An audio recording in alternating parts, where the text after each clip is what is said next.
천천히 한 목소리로 공격해 올립니다. 이제는 우리 구주 그리스도 예수의 나타나심으로 말미암아 나타났으니 저는 사망을 패하시고 복음으로써 생명과 썩지 아니할 것을 드러내신지라. 내가 이 복음을 위하여 반포자와 사도와 교사로 세우심을 입었노라. 이를 인하여 내가 또 이 고난을 받되 부끄러워하지 아니함은 나의 의뢰한 자를 내가 알고 또한 나의 의탁한 것을 그날까지 저가 능히 지키실 줄을 확신함이라. 너는 그리스도 예수 안에 있는 믿음과 사랑으로서 내게 들은 바 바른 말을 받아 본받아 지키고 우리 안에 거하시는 성령으로 말미암아 내게 부탁한 아름다운 것을 지키라. 아멘. 자리에 앉으시겠습니다. 그럼 지난주 말씀 믿음의 시련의 가치에 대해서 시련에 대해서 기뻐하는, 시련 자체를 기뻐할 수 있는 이유를 세 가지로 말씀드렸습니다. 기억 안 나시죠? 그래서 다시 알려드립니다. 믿음의 시련의 가치 첫 번째는 그 시련이 오므로 말미암아 트라이얼, 그 시험이 오므로 말미암아 테스팅, 기간이 오므로 말미암아 우리로 하여금 주님께만 꿇어엎드리게 만든다는 겁니다. 자기의 능력으로 과거에 그 힘으로는 될 수 없는 일을 막 부닥쳤을 때 주님께 엎드릴 수밖에 없는 그 시련의 가치가 있다는 겁니다. 두 번째는 뭐라 그랬습니까? 자기가 얼마나 무능한가, 내가 얼마나 악한 자이고 정말 이것밖에 안 되는가, 자괴감이 생길 수밖에 없는 상황이 바로 믿음의 시련의 가치라는 것입니다. 그리고 마지막 세 번째로는 믿음의 정금같이 나올 수 있는 것, 불순물을 제거한다는 것이었습니다. 일주일간 여러분들이 일주일 동안 그게 되겠습니까? 어떤 과정일 수도 있고 여러분들이 각자 믿음의 여정 가운데 이런 일을 받으실 겁니다. 근데 오늘 말씀 디모데후서를 보면은 사실은 이러한 믿음의 시련이 바로 디모데에게 있었다는 겁니다. 근데 오늘 제가 처음으로 이렇게 말씀드리는 가정은 뭐냐면 우리가 나무와 숲을 같이 봐야 된다는 겁니다.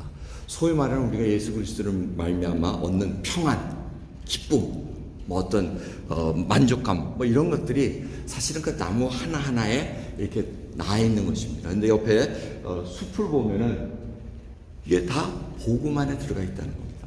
복음을 여러분 먼저 믿지 않으면은 우리가 원하는 평안, 기쁨 그것이 이루어질 수 없다는 것을 분명히 알아야 된다는 겁니다.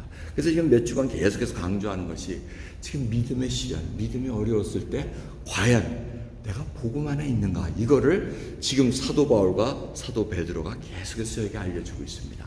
지금 디모데후서의 이 배경은 디모데가 에베소 교회 목회를 하고 있는 상황이었습니다. 근데 뭐가 잘 되고 있으면 디모데후서 전후서 쓸 이유가 없었겠죠. 그런데 뭔가 잘못되고 있었다는 겁니다. 디모데가 두려워하고 있었고, 이거를 이렇게 해야 되나? 나의 멘토이신 사도 바울도 저렇게 고난받고 로마 감옥에 갇혀 있는데 디모데후서는 유언과 같은 마지막 바울의 서신서입니다. 자, 그러한 상황 속에서 디모데에게 기운이 쭉 빠진다는 겁니다. 자포자기하고 싶고 자괴감이 생겼다는 것입니다. 이거를 지금 디모데가 안타깝게 사도 바울이 안타깝게 생각해서 디모데에게 편지를 쓴 겁니다. 근데 그 편지의 내용이 뭐냐면은 복음에 온전히 거하라는 겁니다. 디모데후서 우리 7절 8절을 보시면은 하나님이 우리에게 주신 것은 두려워하는 마음이 아니오 하고 얘기합니다. 지금 디모데가 두려워하고 있다는 겁니다. 두려워하는 마음이 아니고 오직 능력과 사랑과 근신하는 마음이니 그러므로 내가 우리 주의 증거와 또는 주를 위하여 갇힌 자 된 나를 부끄러워 말고, 디모데가 부끄러워하고 있다는 겁니다. 제가 복음 믿다가 저렇게 된 게 자랑할 일이 아니야 이렇게 생각했다는, 부끄러워 말고 오직 하나님의 능력을 쫓아 복음과 함께 고난을 받으라 얘기합니다. 여러분, 우리의 상황과 너무 비슷하지 않습니까? 우리가 정말 뭔가 원하는데 뭔가 두려움이 있습니다. 나도 혹시 예수 그리스도 믿다가 저런 꼴 당하는 거 아니야? 여러분, 이런 거 혹시 생각하고 계신지 모르겠어요. 근데 그것이 우리가 마땅히 걸어가야 될 길이라면 걸어가야 된다는 것입니다. 능력과 사랑과 근신, 이런 건 다 나무입니다. 복음의 숲에 딱 들어가 있을 때 그 하나하나가 우리에게 주어진다는 것을 다시 일깨워주고 있다는 것입니다. 그러면서 이 사도 바울이 디모데에게 알려주십니다. 이제는 But now 하고 이렇게 하는데, 그러나 이제는 우리 구주 그리스도 예수의 나타나심으로 말미암아 나타났으니 저는 사망을 패하시고 복음으로써 생명과 썩지 않을 것을 드러내시니라 얘기합니다. 이 복음이라는 것은 주님께서 보여주셔야 됩니다. 계시라고 얘기합니다. 주님께서 무슨 일을 하셨나, 예수 그리스도께서 십자가에 돌아가시고 십자가에서 나의 죄를 위해서 돌아가시고 인류를 구원하시고 나를 구원하시고 그리고 십자가에 대신 돌아가시고 그리고 부활하시고 승천하셨다는 이 복음의 전체적인 구원사역의 메시지를 우리에게 보여주셨다는 겁니다. 계시했기 때문에 우리가 그거를 보고 듣고 믿고 따라간다는 겁니다. 그럼 그것이 바로 생명이고 썩지 아니할 생명이라고 말씀하고 있습니다. 우리는 예수 그리스도께서 부활하셨기 때문에 썩지 아니할 생명을 지금 안고 살아가는 자들입니다. 그래서 디모데에게 지금 이 얘기를 하고 있는 겁니다. 디모데야, 네가 지금 이 복음의 온전한 핵심의 메시지를 알고 있으면 지금 두려워하고 좌절하고 부끄러워할 그런 사안이 아니라는 겁니다. 우리는 그런 여유가 없다는 것을 사도 바울이 알려주고 있습니다. 그러면서 본인은 반포자요, 선포하는 자, 복음을 전파하는 자로 알려져 있고 사도요, 주님께서 보내셨다는 얘기입니다. 그리고 교사, 가르치는 자라고 얘기합니다. 그것으로 나는 증인으로 사는 삶을 살아가고 있다고 얘기합니다. 그러면서 말씀하시는 게 고난을 받되 이렇게 반포자요, 사도요, 교사임에도 불구하고 내가 지금 고난을 받고 있다. 감옥에 갇혀 있다. 근데 부끄러워하지 않는다. 그럼 우리는 보통 감옥에 가면 어떻게 합니까? 부끄러워하지 않습니까? 죄가 있어서. 죄가 없어도 갇히게 되면 사람들이 손가락질합니다. 전 무슨 죄를 져서 저런 거지. 자, 그러한 상황이 사도 바울에게 엄청나게 지금 밀려왔다는 겁니다. 근데 그걸 부끄러워하지 않는 이유를 딱 두 가지로 설명합니다. 내가 복음을 전파하는 자로서, 내가 복음을 가르치고 알려주는 자로서 부끄러워하지 않는 이유가 뭔지 아느냐? 첫 번째, 나의 의뢰한 자를 알기 때문이다 얘기합니다. 사울은 박해자였습니다. 예수 그리스도 믿는 자마다 저 사람들은 하나님의 이름을 욕되게 하는 자야 하고 붙잡아가지고 감옥에 쳐넣는 자들이었습니다. 그런데 사도 바울이 예수 그리스도를 만난 후에 이제는 감옥에 가서도 갈지라도 예수 그리스도를 부끄러워하지 않는다는 겁니다. 변했다는 겁니다. 복음이 이렇게 사람을 변화시킵니다. 그럼 우리가 예수 그리스도를 믿은 후에 이 변화를 맛보지 못하면 아직도 우리는 나무만을 원한다는 겁니다. 내가 원하는 평안, 내가 원하는 기쁨, 내가 원하는 잘나감, 복음은 상관없이 그것만 추구하다 보면은 그럼 우리는 다 이룰 수가 있다는 겁니다. 그런 사도 바울은 하나님을 점점 알아갔다는 겁니다. 어떻게 해서 박해자의 그 사울에서 큰 자라는 이름에서 예수 그리스도를 알면 알수록 자기가 작은 자라는 바울이라는 이름으로 바꿀 수가 있겠습니까? 하나님을 점점 알아갔다는 겁니다. 아, 이분이 세상을 이처럼 사랑해서 독생자를 주심으로 말미암아 믿는 자마다 멸망치 않고 영생을 얻게 하려 하심이라는 그 포인트를 알고 계셨다는 겁니다. 그럼 놀라운 사실입니다. 요한복음 3장 16절 잊지 마시기 바랍니다. 오늘 주원이가 에런이 오자마자 저 공부를 잠깐 하는데 오자마자 이거를 저한테 자신 있게 내보내더라고 이거를. 그래서 이게 지난주 숙제였거든요. 요한복음 3장 16절 외워라. 그랬더니 자신 있다는 얘기죠. 뭐 물어볼 것도 없는 거야. 근데 앉자마자 왜 안 시켜? 일부러 안 시켰어요 처음에는. 왜? 자신이 있으니까 보여줘. 그래서 한참 있다가 다 외웠어. 그러니까 다 For God so loved the world 하면서 쫙 나오는 거야. 와, I'm very proud. 여러분 얼마? 요한복음 3장 16절 다 외우시죠? 또 아는 척 하지 마시고 집에서 다시 한번 보세요. 여러분 그게 복음의 진수입니다. 지금 어린아이의 심령에 복음을 넣어줌으로 말미암아 나무 지혜를 주고 용기를 주고 뭐 이런 것들은 그냥 따라오는 것이지 복음을 놓쳤을 때는 이것은 아무 소용이 없다는 것을 깨닫게 됩니다. 여러분 아브라함이 어떻게 해서 이삭을 바칠 수 있을 것까지의 신앙이 됩니까? 아브라함은 아무것도 몰랐습니다. 그런데 하나님께서 보여주시니까 떠나가라 하니까 그 말씀에 순종해서 떠나갑니다. 그런데도 뭔지 모릅니다. 그저 가뭄이 오니까 애굽 땅으로 그냥 갑니다. 자기 생각이 좋은 줄로 다 그렇게 합니다. 그러다가 거기서 하나님을 경험합니다. 자기는 살아보고 누이라고 거짓말해라 해서 애굽 왕을 참 곤욕스럽게 했는데 그때 당시에 애굽 왕을 무릎 꿇린 자가 누굽니까? 바로 야훼 하나님이십니다. 그걸 경험합니다. 나를 부르신 하나님이 이런 분이셔? 계속 알게 됩니다. 알게 됩니다. 알아가니까 나중에 100세 이 아들을 받았을 때 바치라고 했을 때 바치기까지 합니다. 왜? 하나님을 알기 때문에. 이 무섭습니다. 안다는 건 하나님을 안다는 것. 하나님은 계속해서 하나님 누구신 것을 보여주길 원하시고 알려주기를 원하십니다. 여러분, 하나님을 얼마나 아십니까? 이스라엘 백성들이 출애굽을 나왔습니다. 하나님께서는 출애굽하실 때 10가지 재앙을 애굽인들에게 보여주지 않아도 됩니다. 그냥 쑥 해가지고 싹 해가지고 애굽 사람들을 다 죽여버리고 쑥 데려올 수도 있고, 구름을 다 태워가지고 60만 넘는 대군을 슥 하고 옮길 수도 있습니다.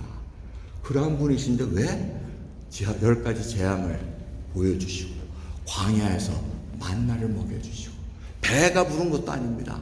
그저 조금씩 먹어주시면서, 이 모든 이유는 바로 참된 하나님이 누구신가, 그걸 보여주기 위함입니다. 알기 위함이라는 것입니다. 그래서 신명기의 8장 3절을 보면은 모세가 세컨 제너레이션에게 40년이 다 지난 후에 세컨 제너레이션에게 얘기합니다.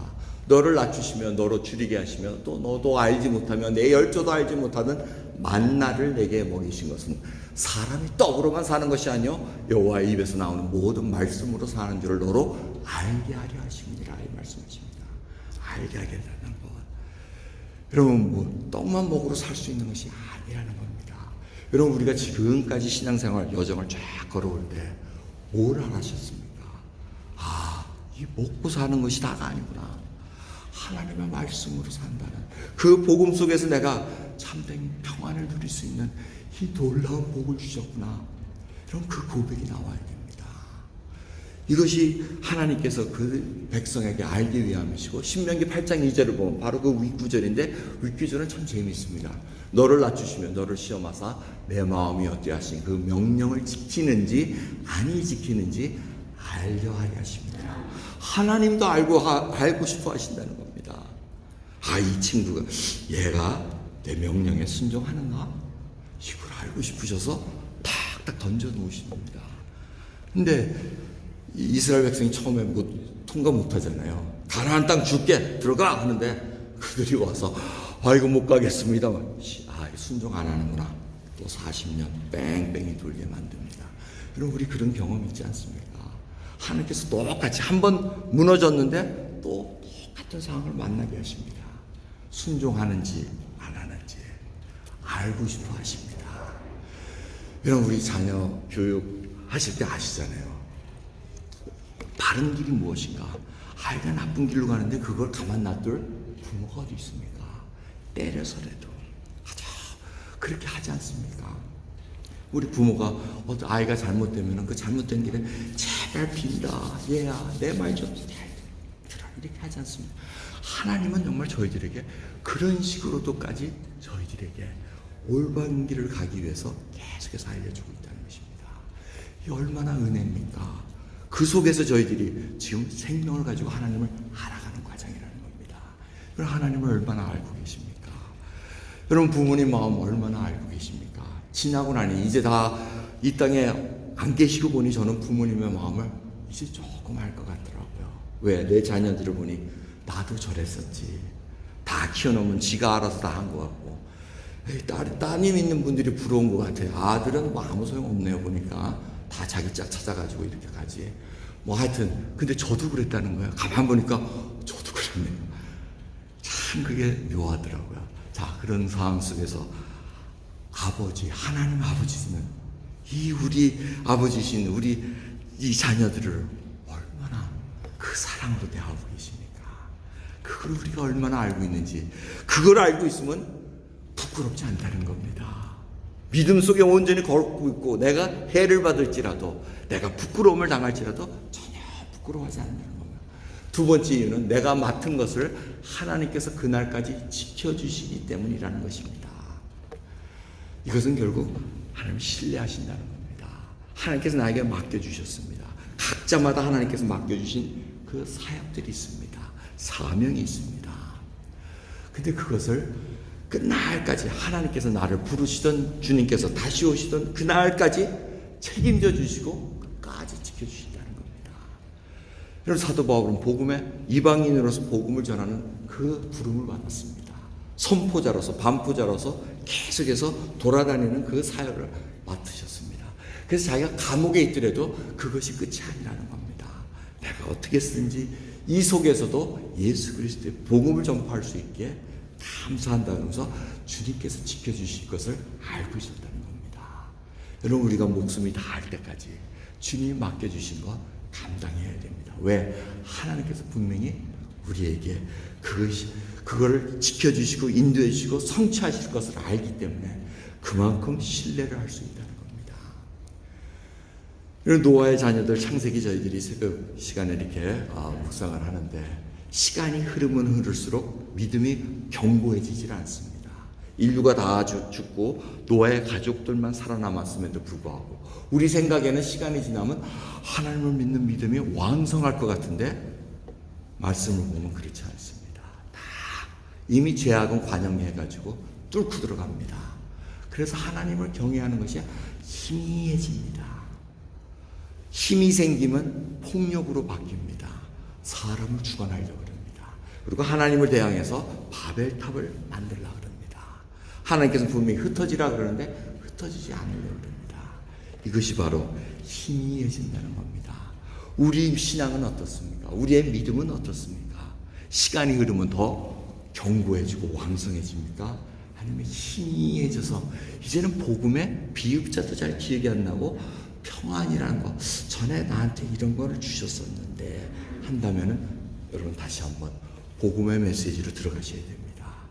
예수 그리스도께서 나를 위해 십자가에 죽으시고 부활하시고 승천하셔서 다시 온다는 그 언약의 말씀을 다시 한번 생각해야 된다는 겁니다. 여러분, 예수 그리스도의 복음을 알면 알수록 무엇이 바뀝니까? 이제는 첫 번째는 전체적으로 보는 눈이 생기게 된다는 겁니다. 이 일이 왜 이렇게 생겼으며 지금 아까 장로님도 기도해 주셨지만 정말 이 경제 상황이 엎치락뒤치락합니다. 뭐 유럽은 완전히 지금 뭐 가뭄과 열기로 온 농작물들이 다 피해가 심하다는 겁니다. 이런 거 하나하나가 전체적으로 보는 눈이 필요합니다. 주님이 오실 때가 됐다는 것입니다. 그러면서 이 우리 예수 그리스도 믿는 것이 단순히 도덕적으로 우월하게 살기 위해서 사는 그 정도 수준이 아니라는 겁니다. 여러분, 그 예수 그리스도 그리스찬으로서 산다는 거, 내가 이 생명을 가지고 하나님을 아는 자로서 이 땅에 어떻게 살아가야 되는가, 지금 이 시기에 내가 어떠한 모습으로 살아가야 되는가, 그 눈을 보게 된다는 겁니다. 새로운 피조물이라고 말씀하실 때는 이미 우리로 하여금 옛 성품을 버리고 속사람이 변화되어 새로운 하나님의 성품으로 자꾸 변화시켜 주신다는 겁니다. 그래서 마태복음 5장의 그 산상수훈의 말씀, 심령이 가난해지고 애통해지고 온유한 자가 내가 말씀에 내가 목마르고 의에 줄인 자가 된다는 것이 무엇인가를 알게 된다는 겁니다. 그 원리로 이 땅에 살면서 하나님의 나라의 원리로 살아간다는 겁니다. 거기에 참된 기쁨을 누릴 수 있다는 겁니다. 두 번째로는 예수 그리스도를 알면 알수록, 복음을 알면 알수록 현시도피가 아니라는 겁니다. 많은 자들이 그리스도교를 이렇게 생각합니다. 거기 가면은 평안함을 누릴 수 있어. 거기 가면은 병 고쳐줘. 거기 가면 잘 돼. 복을 받아. 이런 식으로만 압니다. 그래서 예배당에 와서 모여서 예배 드릴 때는 마치 도피처 같이 생각합니다. 도피처가 맞습니다. 하지만 그게 다가 아니라는 것입니다. 마치 우리가 약 먹으려고 이렇게 오는 거 아니잖아요. 물론 신약 구약 먹는 거지만 그 약이 아니고 다른 그런 약이 아니지 않습니까? 우리에게 필요한 거는 정말 온 몸으로 이 땅에 사는 동안 이 사회에 예수 그리스도의 빛을 드러내는 그 일을 알려주는 겁니다. 그래서 성경을 저희들이 계속해서 공부를 하고 묵상하고 배웁니다. 이 성경은 선악을 그대로 알려줍니다. 만약 좋은 것만 알려주려고 그러면 악한 장면이 나오질 않을 겁니다. 근데 그걸 적나라하게 보여줍니다. 인간의 악한 모습들을 그대로 보여주는 것이 성경입니다. 그걸 통해서 내가 하나님 앞에 어떠한 자인가 그걸 보고 있다는 겁니다. 그래서 이 우리의 당한 상황 이 하나하나가 좌절만 하지 않고 불평만 하지 않고 이제는 온전히 예수 그리스도의 제자로서 이 땅에 살아갈 그 길을 알려주신다는 겁니다. 그럼 그것이 바로 복음의 능력이라는 겁니다. 마지막으로 예수 그리스도의 복음을 알면 알수록 복음을 믿어야만, 복음을 알아야지만 거기에 따라오는 평안과 위로와 기쁨을 알 수 있다는 겁니다. 그 평안과 위로와 기쁨은 성경이 가르쳐 줍니다. 아까 말씀드린 대로 나무, 평안이라는 나무, 위로라는 나무, 기쁨이라는 나무, 그 나무 하나하나가 다 모여서 복음이라는 숲을 보여준다는 겁니다. 이런 그 복음이라는 숲에 딱 보고 있으면 예수 그리스도가 누구신 것을 딱 보고 있으면 정말 평안합니다. 하나님을 알기에 하나님이 나를 지켜주시고 인도하시는 것을 알기에 내가 맡겨주신 것을 잘 감당한다는 것입니다. 그러기에 사도 바울이 디모데에게 이렇게 얘기하면 너는 그리스도 예수 안에 있는 믿음과 사랑으로서 내게 들은 바 바른 말을 본받아 지키고 우리 안에 거하시는 성령으로 말미암아 내게 부탁한 아름다운 것을 지키라 하고 얘기합니다. 사도 바울도 디모데에게 이 사역 에베소 교회를 맡겼다는 겁니다. 그러니 그 맡긴 것을 정말 잘 지키기 위해서는 믿음과 사랑으로 주님의 가르침을 지키라고 얘기합니다. 여러분, 딴 게 없습니다. 믿음과 사랑입니다. 주님을 믿는다는 것은 주님을 그만큼 신뢰한다는 겁니다. 주님을 그만큼 신뢰하고, 여러분 사람 믿지 마시기 바랍니다. 언젠가는 그 사람은 등을 돌리게 돼 있습니다. 나에게 득이 안 된다면 언제든지 등 돌립니다. 그것이 제가 살아온 경험입니다. 하지만 주님은 저희를 버리지 않으십니다. 끝까지 신뢰하고 가셔야 됩니다. 그리고 사랑으로 주님의 가르침을 지켜야 됩니다. 그 사랑은 주님이 십자가에서 나를 위해 흘려주신 그 사랑, 그 사랑을 받은 저희들입니다. 그 사랑을 나누라는 겁니다. 여러분, 우리는 우리 사랑 가지고는 택도 없습니다. 못 해줍니다. 하지만 주님이 주신 사랑이라면 그 사랑으로 내가 멸시를 받을지라도, 내가 좀 몸이 으스러질지라도 그 사랑을 보여줄 수 있다는 것입니다. 여러분, 그 수피 교회, 아까 사진 베트남의 흐몽족의 그 수피 교회 기억나시는지 모르겠습니다. 그 교회가 주님께서 엄청난 사랑을 부어주신 교회입니다. 어렵게 흔들려 그 교회가 무너질 뻔도 했습니다. 사역자가 잠깐 실수하는 바람에 그 교회가 그냥 사라질 뻔했습니다. 그런데도 저희들이 기도하고 끝까지 사역자들과 같이 동역해가지고 지금 저 모습으로 변화되어 있다는 겁니다. 그것만 보면은 하나님을 신뢰하는 자, 믿음과 사랑으로 계속해서 용기를 주고 할 때 어떠한 결과가 나는가 우리가 볼 수 있다는 겁니다. 그리고 마지막, 우리 안에 거하시는 성령으로 말미암아 우리가 아름다운 것을 지킬 수 있다는 것입니다. 여러분, 하나님께서 여러분들을 지키라고 한 것, 그것이 가정이 되었던, 그것이 직장이 되었던, 그것이 무엇이 되었던 간에 내재하시는 성령 하나님께서 우리에게 일깨워 주십니다. 세미한 음성을 그냥 간과하지 마시기 바랍니다. 이 상황 속에서도 주님은 성경을 통해서 알려주십니다. 나로 하여금 하나님의 그 진리의 길을 걷게 하시는 그 은혜에 감사하시면서 오늘 주님께서 맡기신 일을 감당하는 저와 여러분 되기를 간절히 소원합니다. 기도하겠습니다. 하나님 감사합니다. 오늘도 귀한 이 시간 저희들의 연약함을 아십니다. 우리 힘으로는 아무것도 할 수 없음을 고백드리오니 주여, 이제는 진정으로 예수 그리스도의 복음 안에서 온전한 자로 변화되기를 소원합니다. 정말 혹이라도 저희들 주님이 주시는 평안만을 찾고 있나이까, 기쁨만을 찾나이까. 하지만 주님께서 나를 위해 십자가에 돌아가신 그 놀라운 메시지, 저희를 위해서 부활하심으로 말미암아 우리도 부활의 생명을 지냈다는 놀라운 사실을 잊지 말고 간직하게 해주옵소서. 감사드리며 우리 예수 그리스도 이름으로 기도드리옵나이다. 아멘.